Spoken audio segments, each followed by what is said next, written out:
Pension का तमाचा। नमस्कार दोस्तों, सान्या वॉइस स्टोरी चैनल में आपका स्वागत है। तो दोस्तों, आज की कहानी है पेंशन का तमाचा। बहू, मेरी आंखों में बहुत तेज दर्द होता है। डॉक्टर ने पिछले साल ही मोतियाबिंद का ऑपरेशन के लिए कहा था। पूरा साल बीत गया, अब तो आंखों का ऑपरेशन करवा दो। नाश्ता कर रहे बेटे ने चिल्लाते हुए कहा, क्या माँ सुबह सुबह अपनी आंखों का राग अलपने बैठ जाती हो? कुछ और काम नहीं है तुम्हारे पास? अभी जाओ, इधर से दूसरी कमरे में जाकर बैठो, मुझे नाश्ता करना है। बेटा, अब आंखों का दर्द सही नहीं होता है। दर्द के साथ साथ पूरा दिन रात आंखों में पानी बहता रहता है।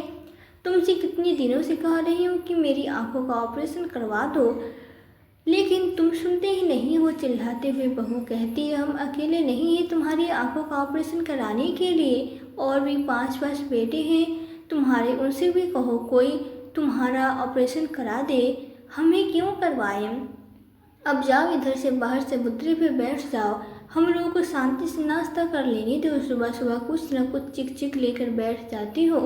बहू बेटे की बात कोमल जी को बहुत बुरी लगती है। कुछ देर के लिए वो शांत हो जाती है। उन्हें बहू बेटे का बदलता हुआ व्यवहार समझ में आ रहा था, लेकिन कुछ कर नहीं पा रहे थे।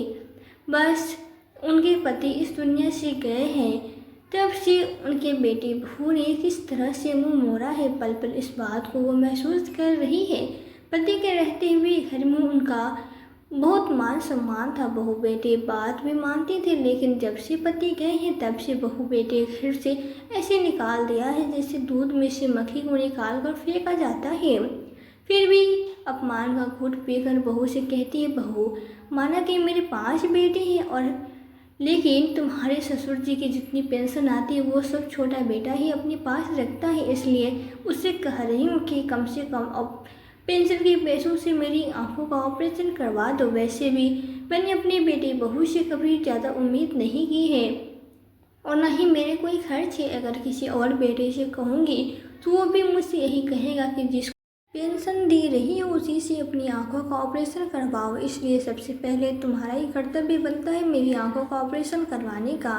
कोमल जी की बात सुनकर बहू भड़कते हुए कहती है, देख रहे हो तुम्हारी माँ अपनी पेंशन के पैसों के धुआं से दिखा रही है। देखा तुमने अपनी माँ की हिम्मत कितनी ज़्यादा तुम्हारी माँ की हिम्मत बढ़ती जा रही है। कुर्सी से उसका बेटा आता है और अपनी माँ से भड़कते हुए कहता है, माँ क्यों फालतू की बात कर रही हो? अगर मैं पिताजी की पेंशन ले रहा हूँ तो तुम्हें भी तो अपने साथ रख रहा हूँ, तो वक्त का खाना दे रहा हूँ, ये तुम्हें नहीं दिखाई देता? पेंशन की धौंस दिखा रही हो। अगर पेंशन ले रहा हूँ तो तुम्हें अपने साथ रखकर इतना सारा एडजस्टमेंट भी तो कर रहा हूँ, यही एहसान मानो कि मैं तुम्हें साथ रख रहा हूँ। बेटे की बात सुनकर कोमल जी दुखी हो जाती है कि अपनी बूढ़ी माँ को रखने में ही बेटे को एडजस्टमेंट करना पड़ रहा है, तो फिर वो कहाँ जाएगी। नाराज होकर कमरे से चली गई। सुबह के 10 बज गए। भूख भी लगी थी। बेबस से बहू से कहती है, बहू नाश्ता नहीं किया है, भूख लग रही है, क्या बनाया है मुझे भी दे दो। माँ जी, तुम्हें तो सुबह सुबह कुछ करना धरना होता नहीं है, बस खाने के लिए बैठ जाती हो। मुझे 10 काम करने होते हैं, बच्चों को स्कूल भेजने के लिए तैयार करनी है, पति को भी ऑफिस भेजना है। सारे काम करने के बाद ही तुम्हें नाश्ता दूंगी, और तुम्हें कौन सा ऑफिस जाना है, घर पे ही तो हो, तो जाओ बाहर जाकर बैठो, अब इधर मेरे सामने मत बैठी रहना। बहू की बात सुनकर कोमल जी घर के बाहर बने चबूतरे पे आकर बैठ गई। बहू बेटे के व्यवहार से वो बहुत ज़्यादा दुखी है। उनको बस एक ही चिंता सताई जा रही थी कि अभी तो उनके हाथ पैर चल रहे, आंखों से थोड़ा बहुत धुंधला दिखाई दे रहा है, खुद ही अपने शरीर के काम कर लेती हैं, और जिस दिन अपनी आंखों से पूरी तरह से अंधी होकर बैठ जाएगी, अपने काम नहीं कर पाएगी, तो वह बेटे पता नहीं मेरे काम करेंगे या भी नहीं। और ज़िंदगी कितनी लंबी है मुझे भी नहीं पता। मैं लाचार होकर बेटे बहू के पास नहीं रह सकती। यह सोच कर ही कमल जी सोच में पड़ जाती है कि जब मैं अपने हाथ में अपने शरीर के काम खुद कर रही हूँ, बहू के घर के छोटे मोटे कामों में भी हाथ बटा देती हूँ, तब तो बहू बेटी मुझे कुछ नहीं समझते, और जिस दिन पूरी तरह से अपने शरीर से भी उन पर आश्रित हो जाऊंगी, उस दिन मेरा जीवन नरक के समान हो जाएगा। नहीं नहीं, मैं अंधी होकर बहू बेटी पे आश्रित नहीं होना चाहती। मेरा एक बेटा बहू नहीं सुन रहा तो क्या हुआ, मेरे 5 बेटी बहू है। मैं उनसे कहूँगी कोई ना कोई मेरी आंखों का ऑपरेशन जरूर करा देगा। दरअसल कोमल जी गांव में अपने सबसे छोटे वाले बेटे बहू के साथ रहती है। बाकी के उनके 5 बेटे शहर में अपने अपने परिवार के साथ रहते हैं। 5 बेटे सरकारी नौकरी करते हैं। 3 बेटे पुलिस में है और 2 रेलवे में है। सबसे छोटा गांव में खेती बाड़ी देखता है, साथ ही दुकान चलाता है। एक बेटी है जिसकी शादी बहुत समय पहले ही कर दी थी। वो तो अपने ससुराल में आराम से रह रही है। साल में कभी कभार 2-4 दिन के लिए मायके आती है। कोमल जी बाहर चबूतरे पे बैठी है, तभी उनका बेटा फ़ोन पर बात करते हुए अपनी दुकान के लिए निकलने लगता है। तो कोमल जी टोकते हुए कहती है, बेटा फ़ोन पे किससे बात कर रहे हो? माँ, मैं महेश भाई से बात कर रहा हूँ। अच्छा, महेश से बात कर रही हूँ बेटा, मेरी भी बात करा दो, बहुत दिनों से उससे बात नहीं हुई। कमरे की दहलीज पे खड़ी हुई बहू चिल्लाते हुए कहती है, माँ जी, जब भी ये घर से बाहर निकले तो पीछे से टोका मत करो। कितनी बार तुमसे कहा है पर तुम्हें कुछ समझ ही नहीं आता। जाते हुए इंसान को पीछे से टोक देती हो। बूढ़ी हो गई हो लेकिन कुछ भी पता नहीं है। बहुत मिन्नतें करने के बाद सबसे छोटा बेटा माँ को फ़ोन देता है। फ़ोन लेते ही कोमल जी 5वें बेटे के महेश, जो कि पास के ही एक शहर में रहता था, उससे कहती है, बेटा तुम कितने दिनों से घर नहीं आए हो, घर कब आ रहे हो? माँ, अभी पिछले महीने ही तो घर आया था, इतनी जल्दी मैं घर नहीं आ रहा। और बताओ तुम्हें क्या काम है? मैं अभी ड्यूटी पर जाने के लिए तैयार हो रहा हूँ। कुछ ज़रूरी काम हो तो बोलो, नहीं तो फ़ोन रखो। कोमल जी कहती, बेटा फ़ोन मत रखना, मैं यह कह रही थी कि मेरी आंखों में बहुत दर्द होता है, आंखों का ऑपरेशन करा दो। मोतियाबिंद उतर आया है, बहुत धुंधला दिखाई देने लगा है। क्या माँ, फिर से वही बातें? कुछ ठीक की बातें नहीं है क्या तुम्हारे पास? यह सब बातें करने के लिए मेरे पास समय नहीं है, फ़ोन रखो। इतना कहकर बेटा फ़ोन काट देता है। कोमल जी ने बड़ी आस के साथ अपने 5वें नंबर के बेटे से फ़ोन पर बात की थी, लेकिन उसने तो बात सुनते ही फ़ोन काट दिया। बाहर बैठे बैठे बहुत देर हो गई, आंखों के आंसू पोंछकर वो अंदर आकर बैठ गई। बहू, अब तो तुम्हारे सारे काम निपट गए होंगे, बेटा भी दुकान चला गया है और बच्चे भी स्कूल चले गए हैं, अब तो कुछ खाने को दे दो। माँ जी, नाश्ते में जो कुछ ये बनाया था वो तो ख़त्म हो गया है, खाना बनाने जा रही हूँ, अब सीधा खाना ही खाना। इतना कहकर बहू नहाने के लिए चली गई। कोमल जी को बहुत तेज भूख लग रही थी। रसोई में जाकर देखने लगी, शायद कुछ रखा हो तो वो खा ले, लेकिन उन्हें रसोई में कुछ नहीं मिलता है। चुपचाप से आकर फिर से बाहर चबूतरे पे नीम के पेड़ के नीचे बैठ जाती है। पड़ोस में ही एक छोटी सी दुकान है, उस पर बैठा हुआ एक लड़का कहता है, क्या हुआ काकी, नाश्ता नहीं किया क्या? इतनी जल्दी बाहर आकर बैठ गई। कोमल जी कुछ नहीं कहती, वो समझ जाता है आज भी काके को नाश्ता नहीं मिला है। दुकान से बिस्किट का पैकेट वो कोमल जी को दे देता है, और बेटा, मेरे पास देने के लिए पैसे नहीं है। कोई बात नहीं काकी, मेरे ऊपर काके के बहुत सारे एहसान है, अगर आपको एक बिस्किट का पैकेट दे भी दूंगा तो मेरा कुछ नहीं बिगड़ जाएगा। कोमल जी पानी में डूबकर बिस्किट खा लेती है, लेकिन आंखों के दर्द से बहुत ज़्यादा परेशान है। और सबसे बड़ी चिंता तो उन्हें ये खाई जा रही थी कि अगर मुझे आंखों से दिखना बंद हो गया तो बुढ़ापा बहुत कष्टदायक हो जाएगा। काकी, आपकी आंखों में दर्द हो रहा है, क्या हुआ? आपने बेटे से ऑपरेशन के बारे में बात किया कि? मैं भी राजू भैया को कहा था कि पास के ही शहर में एक कैंप लगा है, बस आपको लेकर जाना है, आसानी से ऑपरेशन हो जाएगा। हाँ बेटा, बात तो करी थी, लेकिन अंकित ने कुछ नहीं कहा और वो सोचने लगता है कि जब 2 महीने पहले मेरा हाथ टूटा था तो बहू को मेरे कपड़े धोने पड़ते थे, कितना गुस्सा करती थी। मुझ में हाथ टूट कर बैठ गई हो, घर के काम करो कि तुम्हारे कपड़े धो लो। मेरे हाथ का प्लास्टर निकलते ही उसने कपड़े धोने छोड़ दिए हैं। हाथ में दर्द होते हुए भी मैं कितनी मुश्किलों से अपनी सारी धुल पाती थी, ये तो मैं ही जानती हूँ। अभी मेरे दोनों बड़े वाले बेटे गांव आने वाले हैं, क्योंकि दोनों के ससुराल में शादी है। मेरे दोनों बड़े बेटों की शादी एक ही घर में हुई है, दोनों सगी बहनें हैं। जब शादी में आएगी तो फिर मैं उससे अपनी आंखों के ऑपरेशन के बारे में बात करूंगी। कुछ ही दिनों में उनके दोनों बड़े बेटे और बहू घर आए। बड़ी बहू देवरानी को बताते हुए कहती है, यह देखो मैंने भाई की शादी में 10,000 का लहंगा खरीदा है, कितना सुंदर लग रहा है। हाँ, मैंने भी अपने पति से बोल दिया कि मेरे भाई की शादी है, जब तक तुम मुझे सोने के झुमके नहीं दिलाओगे तब तक मैं शादी में नहीं जाऊंगी। अरे ऐसे कैसे शादी में नहीं जाओगी, चलो मैं तुम्हें सोने के झुमके दिलाता हूँ। और उसी दिन मेरे पति मुझे सोने के झुमके दिलवा दिए। पूरे 60,000 के आए हैं। बहू की बातें सुनकर कोमल जी फूले नहीं समा रही कि चलो मेरे बेटों ने इतनी तरक्की कर ली है, बहुएं कितने अच्छे अच्छे कपड़े पहन रही है, सोने के गहने पहन रही है। भले ही मैंने अपने शौक पूरे ना की कर पाए, लेकिन मेरे बच्चे तो अपने शौक पूरे कर रहे हैं। जब मेरे बच्चे छोटे छोटे थे तब मेरे पास इतनी सारी जिम्मेदारियां थी कि अपने लिए एक साड़ी खरीदने के लिए 10 बार सोचना पड़ जाता था, क्योंकि हमारा संयुक्त परिवार था और घर में नौकरी करने वाले एकमात्र मेरे पति ही थे। पति की सैलरी से ही पूरे घर के खर्च चलाते। दो नंदों की शादी की, माता पिता की जिम्मेदारी, दवाइयों का खर्चा मेरे ही पति ही उठाते थे। और फिर 6-7 बच्चों को पढ़ाना लिखाने इतना आसान नहीं होता। इतनी सारी जिम्मेदारियों के बीच अपने सपने पूरे करने का भी मौका नहीं मिला। लेकिन भगवान की दया से आज मेरे 5 बेटे खूब पैसा कमा रहे हैं, खूब तरक्की कर रहे हैं, किसी बात की कमी नहीं है।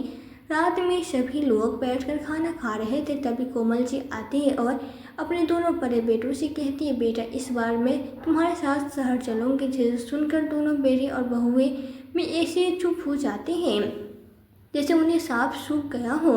लेकिन जो बेटा गांव से रहता है ये सुनकर खुश हो जाता है कि चलो अच्छा है, माँ बड़े भाई साहब के पास जाएंगे तो उधर ही अपनी आंखों का ऑपरेशन करवा लेंगे, मुझे पैसे खर्च नहीं करने पड़ेंगे। कहता है अच्छा है माँ, तुम भाई साहब के साथ शहर चली जाओगी, उधर ही अपनी आंखों का भी ऑपरेशन करवा लेना, क्योंकि भाई साहब तो बड़े शहर में रहते हैं, उधर डॉक्टर भी अच्छे होंगे, आराम से अपनी आंखों का ऑपरेशन हो जाएगा। तभी बड़े भाभी चटकते हुए कहती है, क्यों माँ जी को अपने साथ ले जाए, माँ जी की पूरी पेंशन तुम रखती हो तो हम उनकी आंखों का ऑपरेशन क्यों करवाएं। हाँ दीदी सही कह रही है, देवर जी आंखों का ऑपरेशन तुम्हें ही कराना पड़ेगा, हम उनके ऊपर कोई पैसा खर्च नहीं करेंगे। और वैसे भी पिताजी के जाने के बाद हम 5 भाइयों ने यही तय किया था कि जो बेटा पिताजी का पेंशन लेगा वही माँ की जिम्मेदारी भी निभाएगा। या तो तुम कहो कि जितनी भी पेंशन आती है वो हमें दोगे, उसके बाद ही ऑपरेशन कराएंगे। इसके लिए छोटा बेटा बहू तैयार नहीं होते और कहते हैं नहीं हम पेंशन के पैसे तुम्हें क्यों देंगे, तुम लोग तो पहले से ही अच्छी खासी नौकरी करते हो, अच्छी सैलरी मिलती है, पेंशन के पैसे तो हम ही रखेंगे। दोनों बेटे भी साफ साफ इनकार कर देते हैं कि फिर ऑपरेशन में तुम ही कराना, हम नहीं ले जाने वाले हैं। बहू बेटे की बातें सुनकर कोमल जी का मन दुखी हो जाता है और बच्चे छोटे थे, पढ़ाने में जी जान लुटाती थी। सोचा था जब बच्चे बड़े हो जाएंगे तो हमारा ख्याल रखेंगे, लेकिन इधर तो बच्चे एक छोटी सी जिम्मेदारी को भी एक दूसरे पर डाल रहे हैं, जबकि किसी के पास पैसों की कमी नहीं है। लेकिन जब माँ की बात आती है तब सब कंगाल हो जाते हैं। बहू बेटी आपस में इसी बात को लेकर तो मैं करने लगते हैं, जिसे सुनकर कोमल जी बिना कहे आंगन में से उठकर अपने कमरे में आ गई और बहुत देर तक अपनी पति के फोटो के सामने फुट के रोती रही। मुझे नहीं पता था आपके जाने के बाद मुझे ऐसा दिन भी देखना पड़ेगा। उस दिन वो खाना नहीं खाती है, लेकिन एक भी बेटा बहू अपनी माँ के प्रति दया नहीं दिखाया या फिर नहीं कहता कि माँ आपने खाना नहीं खाया, नहीं खा लो खाना। सभी लोग खाना खाकर चुपचाप से अपने कमरे में जाकर सो गए और सुबह ही शहर के लिए निकल गए। बड़ी ही आस के साथ कोमल जी ने अपने बेटे से ऑपरेशन के लिए कहा था, लेकिन बेटे सारी आस तोड़कर पत्नियों को लेकर शहर चले गए। एक दिन कोमल जी बहू से कहती है, बहू आंखों में डालने वाला टिप खत्म हो गया है, उसको ही मंगवा दो। क्या माँ जी, अभी 4 दिन पहले ही तो मंगवाया था और ख़त्म हो गया। रोज़ आंखों में ट्यूब डालने की क्या ज़रूरत है, एक दिन छोड़कर एक दिन डाला करो। बहू जैसे डॉक्टर ने कहा था वैसे ही तो करती हूँ, और छोटी सी आंखों में मैं कितना ट्यूब डालूंगी। इतना कहकर कोमल जी बाहर चबूतरे पे आकर बैठ गई। अब उनके 2 बेटे और रह गए, जिससे उन्हें अपनी आंखों के ऑपरेशन के बारे में बात करनी है। लेकिन जब उन दोनों बेटों को फ़ोन करती तो उन्हें पहले ही पता चल जाता है कि माँ के ऑपरेशन का होने वाला है और सभी लोगों ने मना कर दिया है, तो वो मुझसे भी ऑपरेशन के लिए फ़ोन ज़रूर करेंगी, इसलिए वो फ़ोन ही नहीं उठाते। कोमल जी को बेटे बहू का व्यवहार बहुत अच्छी तरह से समझ में आ रहा था कि किस तरह से अपनी बूढ़ी माँ से 6 बेटे बहू किन्नी काट रहे हैं। एक छोटे से आंखों के मोतियाबिंद का ऑपरेशन कराने में 6 बेटे के आगे हाथ जोड़ने पड़ रहे हैं, लेकिन फिर भी बेटी बहू मेरी आंखों का ऑपरेशन कराने के लिए तैयार नहीं है। पूरी रात कोमल जी यही बात सोच कर रोती रही कि पूरी दुनिया ऐसे बेटे के पैदा होने पर कितनी खुशी मनाती है कि बेटा पैदा होगा तो बुढ़ापे पर हमारी देखभाल करेगा। क्या यही देखभाल करने के लिए हम बेटा पैदा करते हैं जो हमारे पति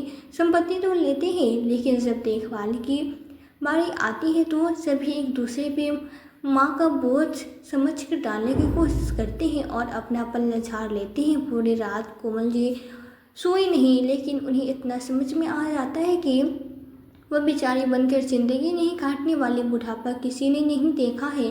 पता नहीं भगवान ने कितनी उम्र दी है। वैसे तो अब वो पत्नी के जाने के बाद अपनी लंबी उम्र चाहती नहीं है, आराम से भगवान के पास चले जाना चाहती हैं, लेकिन यह भी जानती है कि भगवान के आगे किसकी चलती है। जिसकी उम्र दी है उतनी तो जीनी है, लेकिन अब वो अपनी ज़िंदगी को किसी के आगे गिड़गिड़ा कर नहीं जिएगी, स्वाभिमान के साथ अपने बुढ़ापे को काटेगी। यही सोचकर वो एक निर्णय लेती है और सुबह उठते ही बहू के फ़ोन से वो अपनी बेटी को फ़ोन करती है, माँ जी अभी तो कोई तीज त्यौहार भी नहीं और न ही गर्मियों की छुट्टी है, फिर तुमने अपनी बेटी को क्यों बुलाया है? तुम्हारी बेटी के आने पर घर के कितने खर्च बढ़ जाते हैं तुम्हें पता भी है, और वैसे भी तुम्हारे ऊपर हम इतना खर्च कर रहे हैं, 3 वक्त का खाना दे रहे हैं, दवाइयों का खर्चा उठा रहे हैं, क्या वो कभी मैं अपनी मर्जी से बेटी को नहीं बुला सकती? यह घर तुमसे पहले मेरा है, पूरे 50 साल रही हूँ इस घर में, तो इस घर में मेरा लगाव बहुत पुराना है। तुम तो इस घर में कुछ साल पहले ही आई हो और मुझे अपने घर में बेटी को बुलाने के लिए किसी से पूछने की ज़रूरत नहीं है। पता नहीं क्यों आज कोमल जी की बहू को ऐसा लगा जैसे कोमल जी कुछ बदल गई हो। और हाँ, सच में कोमल जी ने अब खुद को बदलने का ही सोचा है। दोपहर तक उनकी बेटी आ जाती है और कहती है, माँ क्या हुआ जो आपने मुझे इतनी जल्दीबाजी में बुलाया, सब ठीक तो है ना? हाँ बेटा सब ठीक है, और अब जो कुछ ठीक नहीं होगा वो भी बिल्कुल ठीक हो जाएगा। माँ मुझे कुछ समझ में नहीं आया, आप क्या कह रही हो? कुछ नहीं बेटा, कल तुम मेरे साथ शहर चलना, कुछ काम है। कोमल जी सोचती अगर बेटी को लेकर शहर जाऊंगी तो बेटे बहू को कुछ तो कहना पड़ेगा, नहीं तो वो हमें जाने नहीं देंगे। तो वो कहती है, बहू आज मैं बेटी के साथ शहर जा रही हूँ, दरअसल उसकी जान पहचान के एक आँखों के बहुत अच्छे डॉक्टर है, उन्हीं को दिखा कर आऊँगी। कह रही थी कि मैं आपका ऑपरेशन करवा दूँगी। बेटे बहू इस बात को सुनकर खुश हो जाते हैं कि चलो अच्छा है, माँ का ऑपरेशन की बेटी करवा देगी, बेटी के साथ जा रही हो तो वही सारा खर्चा करेगी, मुझे कुछ खर्च करने की ज़रूरत नहीं है। शहर जाते ही बेटी जो अभी तक चुप थी माँ से पूछती है, अब बताओ माँ मुझे शहर क्यों लाई हो? बेटा तू बैंक चल, मुझे कुछ ज़रूरी काम है। पर माँ आपने ही तो कहा था कि अस्पताल जाना है, बैंक में क्या काम है? अरे तेरे पिताजी के पेंशन के जो पैसे आते हैं अब मैं खुद निकालूंगी और उन्हें अपने पास रखूंगी, किसी को नहीं दूंगी। पर माँ अगर भैया भाभी को पता चला कि मैं आपके साथ बैंक से पेंशन निकाल कर लाई हो तो वो मुझसे ही भला बुरा कहने लगेंगे और कहेंगे कि शायद मुझे माँ की पेंशन का कुछ लालच है, जबकि मेरे मन में तो ऐसा कुछ भी नहीं है। बेटा तू चिंता क्यों करती है? मैं जैसा कह रही हूँ वैसा कर, क्योंकि मैं पढ़ी लिखी नहीं हूँ और ना तो बैंक के कागज पढ़ सकती हूँ नहीं समझ सकती हूँ, इसलिए तू मुझे सब कुछ समझाती जा। मैं वैसा जैसा कह रही हूँ वैसा करती जा। मेरा एक अलग खाता खुलवा दे जिसमें मेरे पति की पेंशन उसमें आने लगे और वो बहू बेटों को अपने पति के पेंशन के पैसे नहीं निकालने दूंगी। मैंने 5 बेटों को देख लिया है, न तो मेरी सुनती है न मुझे एक पैसा देते हैं। एक एक पैसे के लिए तरसा दिया, अपने लिए कितना भी खर्च कर लेंगे, लेकिन मेरे लिए ज़रूरी पैसे भी खर्च नहीं करते हैं। मुझे पता है कितने दिनों से मुझे आँखों में तकलीफ़ हो रही है, ठीक दिखाई भी नहीं देता। डॉक्टर ने ऑपरेशन कराने के लिए बोला है, लेकिन तुम्हारे एक भी भाई भाभी आंखों का ऑपरेशन कराने के लिए तैयार नहीं है। अब मुझे किसी की ज़रूरत नहीं है, मैं खुद ही अपनी आंखों का ऑपरेशन करवा लूँगी। निशा माँ के नाम एक अलग बैंक अकाउंट खुलवा देती है और सारी फॉर्मेलिटी पूरी कर देती है। बैंक वाला भी कहता है माँ कि आप चिंता मत करो, अगले महीने से सारे पैसे आपके अकाउंट में आएंगे। और हाँ माँ जी, इस महीने भी पेंशन के पैसे अकाउंट में आ गए हैं। पैसे भी आज 2 तारीख है और अभी तक आपका बेटा पैसे निकालने नहीं आया है। आप चाहो तो पेंशन के पैसे निकाल सकती हो। अच्छा बेटा ठीक है, जितने भी पैसे आए हैं वो सारे मुझे निकाल कर दे दो। पेंशन के 25,000 रुपये। डॉक्टर कहता है कि माता जी आप कल ही आ जाओ, आपकी आंखों का ऑपरेशन कर देंगे। पता नहीं आप इतना दर्द कैसे सहन कर रही है। उसके बाद कोमल जी बेटी के साथ वापस गांव आ जाती है। रास्ते में कोमल जी अपनी बेटी को बेटे के व्यवहार के बारे में भी बताती है कि किस तरह से बहू बेटे उनके साथ व्यवहार कर रहे हैं, जिसे सुनकर निशा को बहुत गुस्सा आता है, क्योंकि उसे अभी तक यही लग रहा था कि उसके भाई भाभी माँ को बहुत अच्छी तरह से रख रहे हैं। और फिर माँ के पास क्या कमी है, पिताजी इतना अच्छा खासा घर बनवा कर गए हैं, उनकी पेंशन भी आती है, पैसे तो उन्हीं पलकों पे बैठा कर रखेंगे होंगे। लेकिन इधर तो नज़ारा कुछ और ही था। जब घर पहुँचती है तो बेटा बहू दोनों ही कहते हैं डॉक्टर को दिखाने में इतना टाइम लगता है क्या, पूरा दिन गवा दिया। और क्या कहा डॉक्टर ने, कोमल जी कहती है डॉक्टर ने कहा है कि कल आ जाना, तुम्हारा ऑपरेशन करा देंगे। लेकिन माँ मेरे पास समय नहीं है तुम्हारे साथ जाने के लिए, तुम देख लेना किसके साथ जाना है। गुस्सा होते हुए निशा कहती है भैया तुम इसकी चिंता मत करो, मैं माँ के साथ चली जाऊँगी, तुम आराम से घर पर बैठे रहना।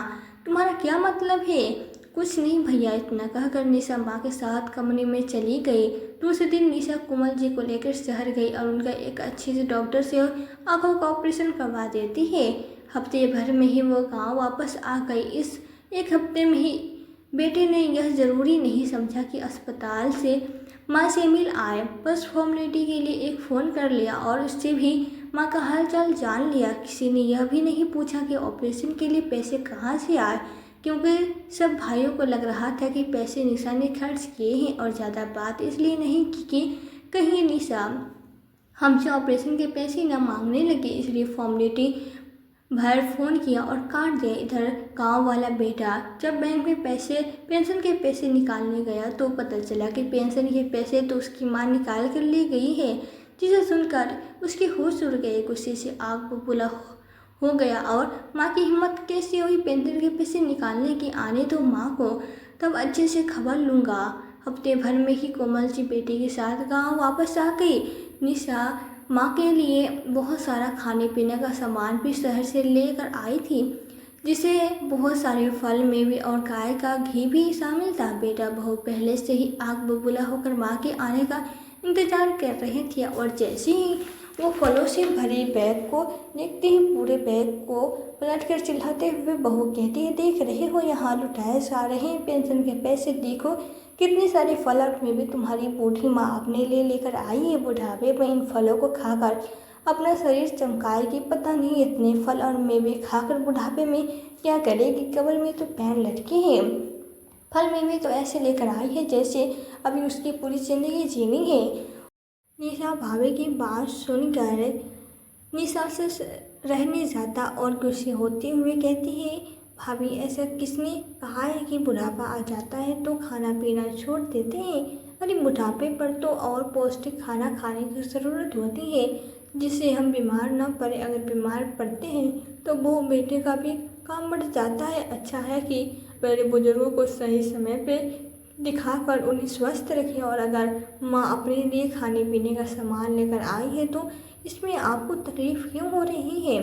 आपसे तो पैसे मांगने नहीं आई थी ना, पिताजी की पेंशन के जो पैसे आते हैं उससे ही उन्होंने ये सब कुछ खरीदी है और अपनी आंखों का भी ऑपरेशन उन्हीं पैसों से करवाया है।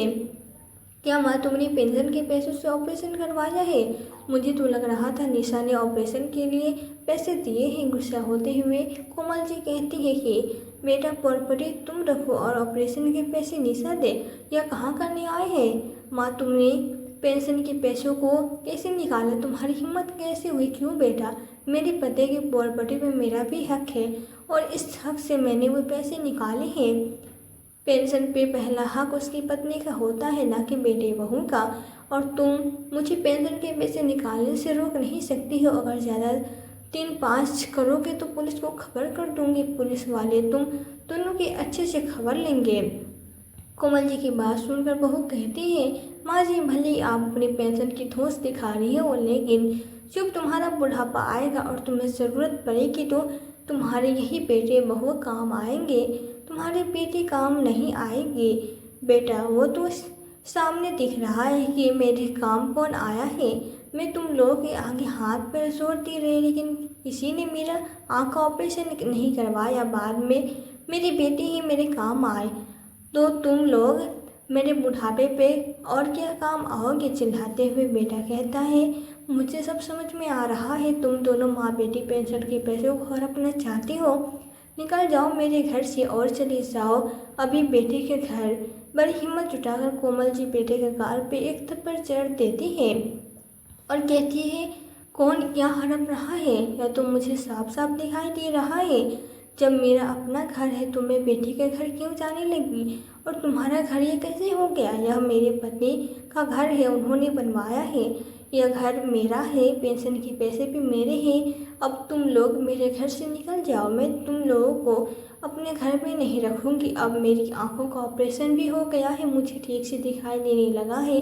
मैं खुद ही अपनी देखभाल कर लूँगी। मुझे तुम्हारे जैसे नालायक बेटी बहू की ज़रूरत नहीं है। माँ की तेवर देखकर बेटी बहू के पैरों तले ज़मीन खिसक गई।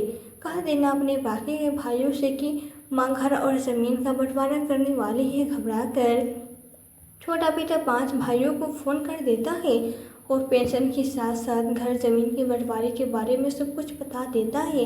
कहीं माँ अपनी पेंशन के साथ साथ घर और ज़मीन भी बेटे के नाम न कर दे। इस डर से बाकी के 5 बेटे अपनी अपनी पत्नियों के साथ गांव आ गए। कोमल जी भी यही चाहती थी कि उनकी 5-6 बेटी बहू एक साथ एक आंगन में बैठी हो, तब भी वो अपने आगे का निर्णय उन्हें सुना सके। आती 5 बेटी बहू यह भी नहीं पूछते हैं कि माँ आपकी आंखों का ऑपरेशन कैसा रहा, अब ठीक है, कोई डर तो नहीं है, बल्कि चिल्लाते हुए कहते हैं लगे कि यह तुमने सही नहीं किया माँ। हंसती हुई कोमल जी कहती है, वाह बेटा, तुम्हें बुलाती रह गई, तब तो तुम किसी के पास समय नहीं था गांव आने का, लेकिन जैसे ही पैसे या ज़मीन की बात आई तो कैसे भागे भागे गांव आ गए। माँ के लिए किसी के पास 2 दिन का समय नहीं था, अब कैसे समय निकल गया तुम सबका। माँ की बातें सुनकर 5 बेटे बहू चुप हो गए। तभी उन दोनों बेटे जिन्होंने फ़ोन नहीं उठाया था उनको से कोमल जी कहती, क्यों तुम दोनों ने तो मेरा फ़ोन ही नहीं उठाया था। ज़मीन और घर के बंटवारे की बात सुनकर भागे भागे आ गए। शर्म नहीं आती है तुम लोगों को? तुम जैसे नालायक बेटों की जगह भगवान मुझे 6 बेटियां दे दे तो अच्छा होता। माँ क्या फालतू की बातें कह रही, और तुम्हारे दिमाग में यह ज़मीन बंटवारे की बात कहाँ से आई? सही कह रही हो बेटा, पहले तो मेरे दिमाग में पेंशन भी लेने का विचार नहीं था। मुझे लगता था कि मेरे 6 बेटे हैं, फिर मुझे चिंता करने की क्या ज़रूरत है। जब पैसों की ज़रूरत होगी तो बेटे बहू मुझे पैसा दे देंगे, लेकिन मैंने देख लिया जब मुझे ज़रूरत पड़ी तो कोई मुझे अस्पताल में देखने तक नहीं आया। इसलिए अब मैं पेंशन के पैसों के साथ साथ घर को जो 7वां हिस्सा है वो भी लेना चाहती हूँ। माँ तुम घर और ज़मीन का जो 7वां हिस्सा है उसको लेकर क्या करोगे? मैं गरीब को दान कर दूंगी, चाहे किसी आश्रम में जाकर दे दूंगी, लेकिन अपना हिस्सा मैं बेटे तो बहू को नहीं दूंगी, तुम लोगों को नहीं दूंगी। जब तक रहूंगी इन पैसों से अपना बुढ़ापा काटूंगी। माँ तुम्हारे लिए तो पेंशन के पैसे ही पर्याप्त हैं, फिर ज़मीन और घर क्यों लेना चाहती हो?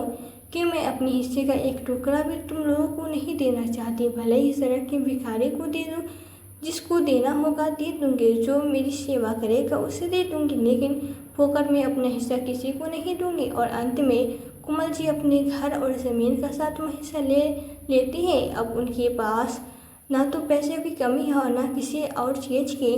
तो बताओ तुम में से मेरी सेवा करने का कौन इच्छुक है? जो इच्छुक होगा उनको मैं अपनी पेंशन का आधा हिस्सा दूंगी।